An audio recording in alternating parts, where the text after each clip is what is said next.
नारायण नारायण नारायण नारायण नारायण नारायण नारायण नारायण।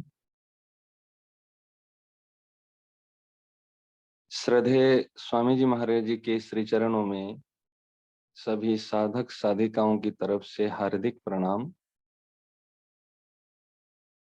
सभी को सप्रेम हरिस्मरण।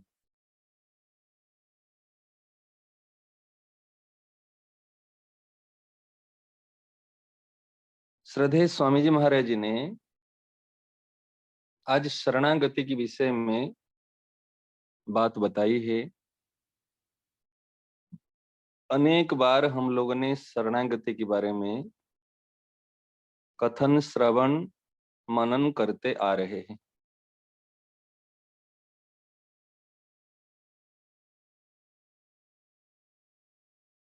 अभी भी और आगे भी इसके विषय में जितने मनन करेंगे, चिंतन करेंगे और ये बात इतनी परिपक्व होती जाएगी। इसमें एक बात है, सिर्फ एक बात, भगवान को कौन प्रिय लगता है। हम यदि भगवान का प्रिय पात्र बनना चाहते हैं, भगवान का सेवक, भगवान का भक्त हम बनना चाहते हैं, बस एक बात की तरफ शरणागत ध्यान दे। भगवान का वचन है, भगवान की प्रतिज्ञा है, वाणी है भगवान की, एक बान करुणा निधान की, सो प्रिय जाके गति न आन की। ये बात इतनी अच्छी लगती है शरणागत के लिए, साधक के लिए। ये एक बस चौपाई को अपने ध्यान में रखे। एक बान, भगवान की बस एक ही है, कोई दो चार बात नहीं है। एक बान, एक प्रतिज्ञा मानो, एक कहना हो, एक ही बात है, करुणा निधान की, सो प्रिय जाके गति न आन की। भले मति चली जाए लेकिन गति नहीं जाए, भले मन चला जाए परंतु हमारे गति नहीं जाए। कई बार मन चंचल हो जाता है, मन चला जाता है, कई बार बुद्धि में और कोई बात भी आ जाती है, लेकिन हमारा जब जो गति है, जो आश्रय है, वो डगमगन, वो कहीं नहीं डगमगाए। बस एक गति क्या है? ये गति है जिसको बड़ी सुंदर भाषा में, सुंदर तरीका से श्री तुलसीदास महाराज जी ने बताए हैं। एक भरोसो एक बल, एक आस विश्वास, एक राम घन श्याम हित, चातक तुलसीदास। बस हमारे सामने में ऐसे एक दो बात रहनी चाहिए जिसके बल पे, जिसके आश्रय पे हमको रहना है।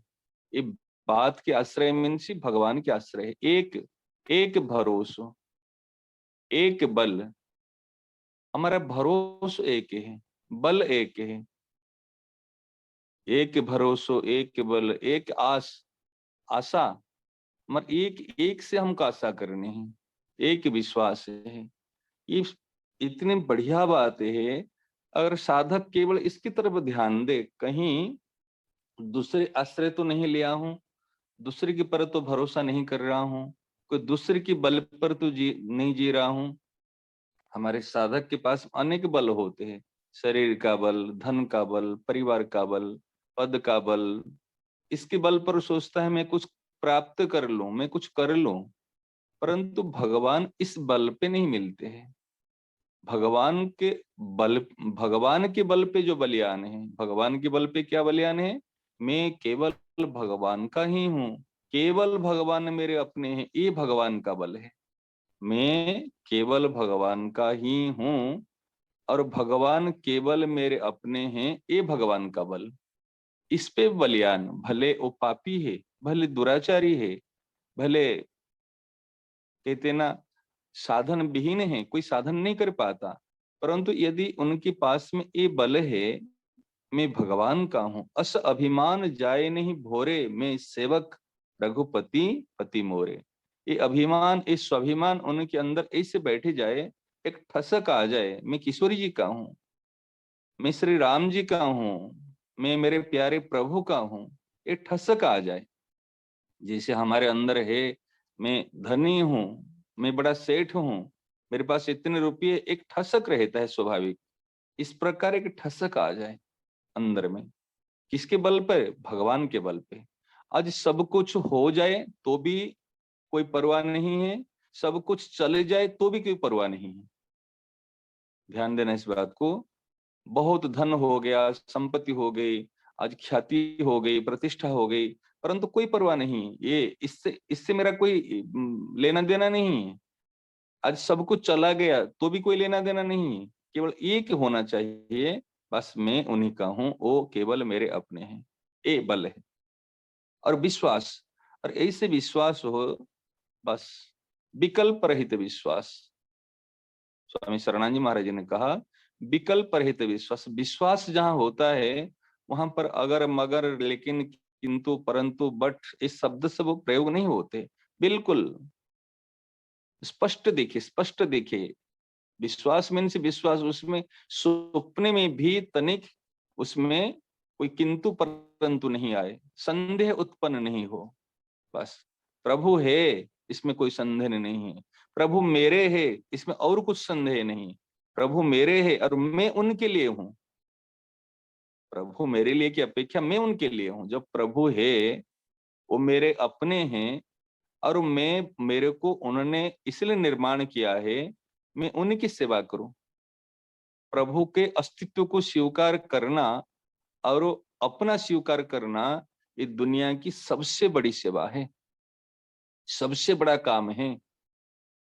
प्रभु है और मेरे अपने हैं, मेरे अपने हैं, और मेरे में हैं, मेरे में हैं, कहीं इधर उधर नहीं, मेरे में हैं। ये बात स्वीकार में आ जाए तो एक अंदर से, कहते ना, एक खुशी होती है, एक आनंद होता है। एक जैसे कोई चीज उपलब्धि होने के बाद में एक स्वाभाविक प्रसन्नता, अंदर की प्रसन्नता होती है। भले बाहर में कुछ पता नहीं चलता, लेकिन एक अंदर की प्रसन्नता होती है। हमारे अनेक संतों ने ये बात कही, जो भक्ति मार्ग को अपनाया है, भक्ति मार्ग के साधक, आचार्य जी और पथिक जितने भी है, सब लोग ने ये स्वीकार किए हैं। हमारे हरिराम व्यास जी महाराज ने कहा, काहू के बल भजन को, काहू के आचार, व्यास भरोसे कुंवर के, सोबत पांव पसार। कहते किसका भजन का भी बल होता है, किसका सदाचार का बल होता है, परंतु व्यास जी कहते कि तो मैं तो किशोरी जी के भरोसे में, कहते पांव फैला के सोता हूं, अर्थात कोई चिंता नहीं करता हूं। मां शुच, भगवान यीशु कहते मां शुच अहम त्वा सर्व पापेभ्य मोक्षयिष्यामि। तू चिंता मत करना। चिंता और शरणागति दोनों एक साथ में रह नहीं सकते।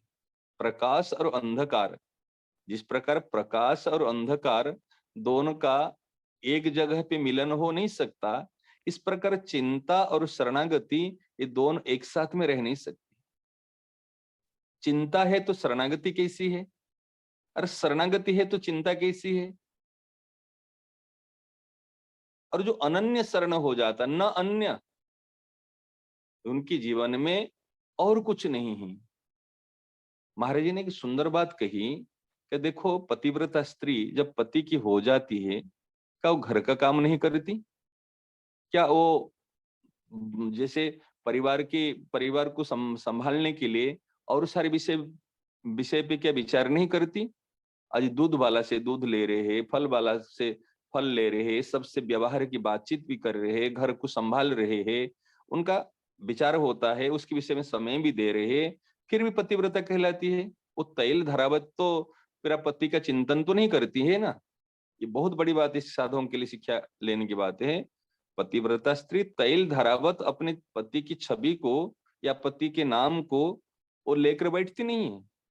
चलो मैं पति की छवि के ध्यान करूं और पति के नाम का ही जप करूं, और फिर मैंने पतिव्रता हूं, और किसी की रूप मेरे सामने में ना आ जाए, कोई काम मेरे सामने में नहीं आ जाए, नहीं तो मेरे पतिव्रत धर्म नष्ट हो जाएगा। ऐसे नहीं है। वो व्यवहार के जीवन में सारे कार्य करती है और बड़े तत्परता से करती है, बड़े माने बहुत विचार ढंग से करती है, उत्तम विचार से करती है। द्रौपदी को देखिए, द्रौपदी एक ऐसे पतिव्रता है, 5 पति है, और 5 पति को बहुत प्रिय लगती थी। क्यों? प्रत्येक कार्य को अपने पर लेख करती थी। यहाँ तक स्वामी जी महाराज बताए, महाभारत में बात आई है, कितनी घोड़े हैं, कितनी हाथी है, कितने सेवक सेविकाएं हैं, और किसको देना है, किसको भंडारे में सुरक्षा रखनी, सारी बात द्रौपदी को पता थी। तो इस प्रकार क्या पतिव्रत धर्म नष्ट हो जाएगा? सारे कार्य सुचारू रूप से करने के बाद में भी, अच्छा जो सुचारू रूप से कार्य करता है उसके लिए दिमाग में तो लेता है बात को, विचार तो करता है, और सुरक्षा करता है इस बात को, धन संपत्ति की सुरक्षा करना, परिवार की सुरक्षा करना, उनके विषय में प्रोग्रेसमेंट कैसे हो सोचना। फिर भी पतिव्रता कैसी है? किंतु भीतर से उनकी एक भरोसा है, एक आश्रय है पति के। इस प्रकार हम सब कार्य करते हुए भी अंदर से हमारे रहे, केवल मेरे प्रभु है, केवल मेरे प्रभु है, राधा रानी केवल मेरी है। आज कुछ भी हो उनके मन में चिंता नहीं होगी, चिंता नहीं होगी। भले महाराज जी ने जो बात कही बहुत अच्छी लगी, तैल धरावत भजन नहीं होता है। जैसे तैल धरावत तेल को हम ढोलते हैं, बिल्कुल ऐसे उद्धार बना रहता है, ऐसे ऐसे नहीं है।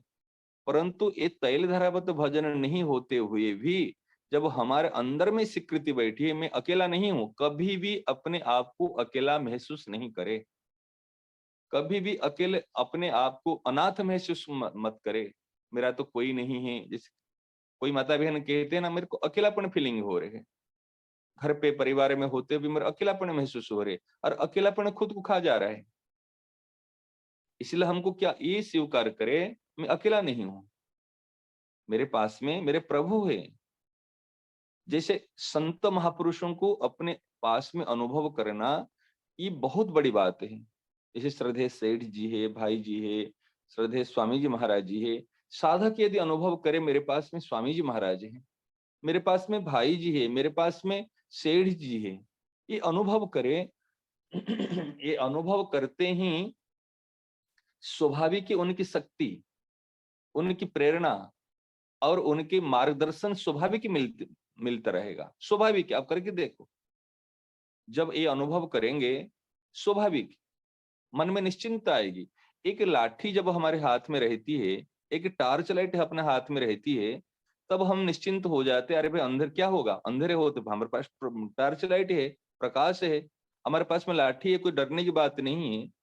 इस साधारण जड़ वस्तु से यदि हम इतने निश्चिंत हो जाते हैं, जो चिन्मय वस्तु यदि हमारे पास में रहे, अर्थात संत और भगवान, ये है चिन्मय, अगर वो हमारे पास में रहे, उनकी बात हमारे पास में रही, तो अब चिंता कैसे होगी? ये बात ध्यान दे। हर समय अनुभव करे साधक, मैं अकेला नहीं हूं। और तो हम एक बात आपके साथ में ऐसे शेयर कर रहे हैं, यदि साधक इस बात को ध्यान रखे, मैं बीच में हूं, मेरे एक तरफ मेरे प्यारे प्रभु है और मेरे एक तरफ मेरे प्यारे संत है, महाराज जी है, सेठ जी है, भाई जी है, जिनकी जिनमें श्रद्धा है, अटूट विश्वास है। ऐसे रखे जैसे माँ बाप, आप ध्यान दो, एक माने छवि को अपने दिमाग में लाओ। जैसे एक तरफ कभी जाते हैं परिवार में, माँ पिता और बच्चे कभी जाते हैं, तो बच्चा क्या करता है, बच्चा माँ बाप के बीच में आ जाता है। एक तरफ में माँ हाथ पकड़ लेती है, एक तरफ में पिताजी हाथ पकड़ लेते हैं, और बेटा झूला झूलता है, कभी चलता है, कभी झूला झूलता, मस्ती से वो चलता चलता। अब देखे, आप सबके जीवन की बात है। इस प्रकार एक तरफ में हम हमारे प्यारे प्रभु है, और एक तरफ में हमारे संत है। ये दोनों के बीच में अपने आप को देखो, और दोनों ने कभी ये हाथ पकड़ा, कभी वो हाथ पकड़ा, कभी इनकी अंगुली पकड़ी चल रहे हैं, कभी इनकी अंगुली की पकड़ी चल रहे हैं, कभी इनसे बात कर रहे हैं, कभी उनसे बात कर रहे हैं। इतने दोनों को वास्तव में प्रिया प्रियतम और हमारे संत महात्मा, उनको इतनी सुखद है, इतना अच्छा लगेगा, और हमको भी अच्छा लगेगा। हम निर्भीक निश्चिंत होकर चलेंगे दोनों के बीच में। ऐसे चल रहे, बिल्कुल मस्ती से चल रहे, झुम झुम के चल रहे, कभी तो झूला झूलते हुए चल रहे, और कभी तो पिताजी की कंधे पे बैठ जाते हैं, कभी माँ की गोद, माँ कभी गोदी ले लेती है। और इस प्रकार जीवन होता है, निश्चिंत जीवन है, ये निर्भय जीवन है, निशोक जीवन है। तो जब ये महसूस करना है, इसमें करना क्या है, हमको केवल महसूस करना है, अनुभव करना है, मैं अकेला नहीं हूं। और सारे कार्य करते हुए भी कभी अगर थक जाते हैं ना, कभी हमको कार्य करते करते थकान होती है, उस समय में जाके महाराज जी की गोद में बैठ जाओ, उनकी आंखों में आंख मिला के एक बार उनको देख लो। और ये बात आपको बिल्कुल निष्पक्ष बता रहे हैं, और ध्यान देने के लिए बता रहे इस बात को। जैसे आप संतों की आंख में आंख मिला दोगे, ये बीती हुई बात बता रहा हूं, आंखों में आंख मिलाओगे तो आपकी जितनी थकान है, जितनी अशांति है, जितनी घबराहट है, और वो दूर होने के लिए कोई एक पल भी समय नहीं लगेगा, एक पल भी समय नहीं लगेगा। दृष्टि पड़ते ही, जैसे कहते क्षिप्रम भवति धर्मात्मा, ऐसे क्षिप्रम तत्काल दृष्टि पड़ते ही ये सारे दूर हो जाएंगे, ये निश्चित बात है। तो आप कहेंगे उस समय तो स्वामी जी महाराज जी थे, सेठ जी थे, उनके पास जाके मिलते थे तब शांति मिलती थी, अब कैसे हो सकती है? अरे अभी कहीं दूर नहीं गए हैं, अभी तो और नजदीक आए हैं, अभी तो और पास में हैं। पहले एक देशीय थे, अभी तो सर्वदेशीय हो गए, हमारे पास में हैं। तो उनकी आंखों में आंख मिला के एक बार देखो, कोई भी बात हो जाए जीवन में, कोई भी चिंता फिकर कुछ भी आए, उनकी आंखों में एक बार आंख मिला दो, संतों की आंखों में आंख मिला दो, नहीं तो भगवान की चरण चरण को दोनों हाथों में पकड़ लो। भावनात्मक भावनात्मक स्तर में करो, करके देखो, दोनों हाथ में पकड़ लो। जैसे बच्चा, छोटा बच्चा जाए कि मां को इसे पकड़ लेता है, पाँव को इस पकड़ के चिपक जाता है, इस प्रकार चरण पकड़े सटे रहो और बात पकड़ी डटे रहो। संत महापुरुषों की बात को पकड़ के बिल्कुल आंखों की तरफ देखो। अब क्या कहते, आप जो कह रहे हैं मुझे वही करना है और कुछ नहीं करना, मेरी साधना वही है, मेरा भजन वही है, केवल आपकी आज्ञा के अनुसार चलना। हमारे एक बात की तरफ दृष्टि गई, भागवत में देखे, आज गोपियां क्यों प्यारी है हमारे। जब चीरहरण प्रसंग आता है, गोपियों ने वस्त्र को किनारे पर रखकर स्नान कर रही थी, उस स्नान करते समय के लोग कहते देखो ठाकुर जी ने वस्त्र हरण कर लिया, लेकिन भागवत को अगर गहराई से देखोगे, इस बार देख रहे भागवत, गहराई से दृष्टि जा रहे, उन्होंने वस्त्र को बाहर रखकर कृष्ण लीला का चिंतन करते हुए स्नान कर रही थी, कोई इंजॉयमेंट नहीं कर रही थी उस समय में। और जब उन्होंने, ठाकुर जी ने देखा वो वस्त्र को रख कर ऐसे यमुना जी में स्नान कर रहे हैं, ठाकुर जी वस्त्र चोरी करे के लिए उठा के ले लिए और कह रहे गोपियों, तुम तो जो कर रहे हैं पति रूप में पाने के लिए पूजा कर रहे हैं, परंतु वरुण देवता और यमुना जी का अपमान है, अपराध है, तुम निर्वस्त्र होकर स्नान कर रहे हैं। फिर उन्होंने उनको वस्त्र मांगा, कही यदि तुम वस्त्र चाहती हो, तुम ऊपर आकर वस्त्र ले जाओ। क्योंकि उन्होंने क्यों कहा ऊपर आकर वस्त्र ले जाओ? उन्होंने, गोपियों ने कहा था हम आपकी दासी है। जब हम आपकी दासी है तो भगवान ने कहा दासी का क्या काम होता है? दासी का काम होता है जो मालिक है, स्वामी है, उनकी आज्ञा को मान लेना, और मेरी आज्ञा है तुम आके वस्त्र ले जाओ। और जैसे उन्होंने बात आई है, स्पष्ट रूप से श्लोक में आया है, और जैसे आए तो गोपियों ने इस कुछ सोचा ही नहीं, वस्त्र लाने के लिए ऐसे ऊपर उठी और सूर्य भगवान को प्रणाम किया, कहनानुसार वस्त्र लिए। ये भगवान की आज्ञा पालन करने वाले ही भक्त होते हैं। गोपियों के चरित्र में भी हमने देखा, जैसे भगवान ने रासलीला करने के बाद में गोपियों को भेजा, तुम चले जाओ अपने अपने घर पे जाओ। उन्होंने भगवान की प्रीति के लिए आज्ञा पालन करके ही घर पे आई। यज्ञ पत्नियों ने भी भगवान की आज्ञा पालन करके घर पे आई। दृष्टि जाती है तो भक्ति क्या है? भक्ति ही आज्ञा पालन, कहे ज्यों कर लेना। उनकी तरफ संत महापुरुष और भगवान ज्यों कहते हैं त्यों पालन कर लेना, यही भक्ति है, यही पूजा है, यही साधना है। तो महाराज जी ने आज जो बात बताई, ये बात इतनी बढ़िया बात है। महाराज जी ने अंतिम में एक बात बताई, लाद दे लदवा दे और लदना वाला साथ दे। तो फिर चिंता किस बात की? जो ऐसे मिल रहे, लाद दे और लदवा दे और लदवा वाला साथ दे, ऐसे जो भगवान हैं, तो केवल अनन्य न अन्य। तो हमारे सबसे निवेदन है, हम जो इस साधन कर रहे हैं, बस केवल अपने शक्ति का भरोसा नहीं रखे, कि अपने शक्ति से जो चलने वाला है, महाराज जी ने एक बात बताई, ये जो ज्ञान मार्ग में चलता है, कई बार स्वरूप का अनुभव होता है कि उनका भी अभिमान आ सकता है, सूक्ष्म अभिमान हो सकता है, परंतु जो शरणागत है, जो अनन्य आश्रय लिया है, उसके उनका अभिमान नहीं होगा, उनका अभिमान नहीं होगा, उनकी जिम्मेदारी भगवान के पर है। इसलिए निश्चिंत होकर हमको भगवान की शरण होके, बस अनन्य शरण, गति न आन की, बस इतनी बात सबसे मेरे को अच्छी लगती है, गति न आन की। भले साधन में कमी आ जाए, भले भजन में कम हो जाए, भले और कुछ भी हो जाए, और कुछ कम होना चलेगा, वो वो परवाह नहीं करेंगे, लेकिन गति अगर और कहीं गति हो, और कहीं माने आश्रय हो, वो भगवान को पसंद नहीं। इसके एक माने सिंपल से उदाहरण बता रहा हूँ। जैसे पति पत्नी है, कभी पति पत्नी में अनबनी हो जाती है, कभी बातचीत भी नहीं होती, और कभी कोई बात को लेकर माने मनमुटाव ऐसे हो जाता है, ये चलता है, ये दोनों को बर्दाश्त हो जाता है। परंतु पत्नी यदि दूसरे किसी पुरुष से कुछ मांग के ले लेती है, दूसरे किसी पुरुष को कह देती आप है ना कुछ इसलिए मैं चिंता नहीं करूंगी, तो क्या पति को बात सुहाएगी? या पति पत्नी के सामने कुछ दूसरी औरत या दूसरी महिला से जाकर संपर्क करे, क्या पत्नी को सुहाएगी? तो इस प्रकार हमारे जीवन में भले और साधन भजन में कभी कम हो गया, कभी ज्यादा हो गया, ये इतने चिंता की बात नहीं है, लेकिन हमारा आश्रय कहीं हम संसार की तो आश्रय नहीं ले रहे, नासवान का आश्रय नहीं ले रहे, इस चीज को साधक ध्यान दे, इससे बड़ा काम हो जाएगा। एक जो दोहा है, ये बहुत अच्छी लगती, एक बान करुणा निधान की, सो प्रिय जाके गति ना आने की, हमारे गति और कहीं नहीं रहे, एक गति, एक मति, एक रति, एक प्रीति, केवल एक एक एक हमारे जीवन में एक देखे, तब हमारे जीवन वास्तव में सरस सुंदर ही बन जाएगा। नारायण नारायण नारायण।